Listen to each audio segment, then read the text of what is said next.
you are a dry eye specialist. What is dry eye disease? Because it seems to be everywhere. Yeah, so dry eye basically is when your eyes either make less water or it produces enough water, but that water is evaporating very fast, or a combination of both. So to avoid dry eye, basically what you need to do is you have to take frequent breaks when you're on the screen, follow the 20-20-20 rule. You have to do warm compresses so that your oil glands start functioning better and it retains more moisture inside the eye. You have to protect your eyes with, your sunglasses, sleep well, eat a healthy, balanced diet. All of it contributes to dry eyes. However, if you're having any of the symptoms on this whole spectrum of dry eye, which could be simply a feeling of dryness, burning, itching, redness, extra watery eyes, tiredness towards the end of the day, or discomfort, go to your doctor so you can be diagnosed whether you have dry eye, which kind of dry eye you have, and get the proper treatment for that. How common is dry eye disease? It's very common. As literature shows that there has been a 300% increase in dry eye post-COVID. So almost half the population, if not more, actually has dry eyes. And you may not even know it. You may not even know it. So on your regular ophthalmic visit, it's always good to test for dry eyes, because if you're diagnosed early, you don't have to go in for any fancy therapies. You can do in-home treatments.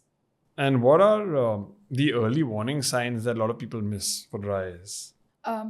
Excessive blinking, not being able to sit comfortably in a room where there's an AC blast or a fan overhead, feeling tired towards the end of the day with regards to eyes, or even excessive watering.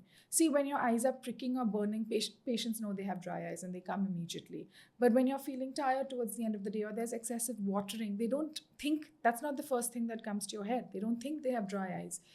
They feel like, oh, I'm just tired like the rest of myself. Or if I'm watering, how can I have dry eyes? So these are the signs that patients actually miss and don't come in. So keep that in mind. And are there any myths about dry eyes that we'd like to dispel? A big myth is that dry eyes is nothing big and that we don't really need to do much for it other than put over-the-counter drops. That's a big myth.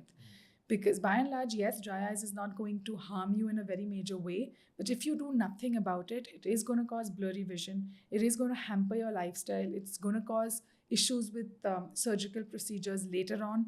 And you're not going to be a very comfortable patient. So a big myth is that you don't need to visit a doctor for dry eyes.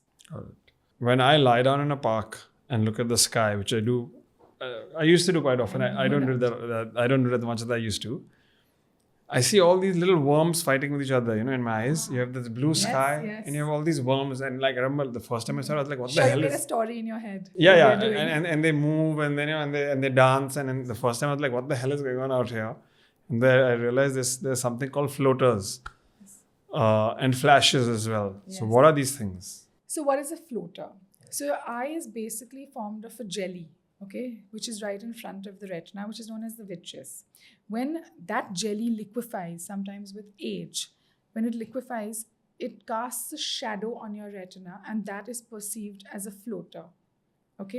A flash of light that you may see sometimes, it's when the jelly is liquefying and it pulls at the retina. That pull is perceived as a flash of light. So if you have 1 or 2 or 3 floaters, by and large, it's okay. It's an aging process, and it's some people play with it. They're seen more against a white wall and stuff like that. Other than the annoyance thing, it's not really doing anything. But if suddenly from 2-3 floaters you get a shower of floaters of 100, 200, 300 floaters, and suddenly you're seeing a lot of flashes of light or a feeling of a curtain falling, those are your signs that you need to visit your eye doctor immediately. You cannot wait for 3 days and 5 days and a week. You need to go immediately, because those are signs that your retina is getting damaged or detached. And that is an important thing. I have more than 3 floaters for sure, but not hundreds. Yes. I'm just looking right now. There's a lot, but yeah. You're okay.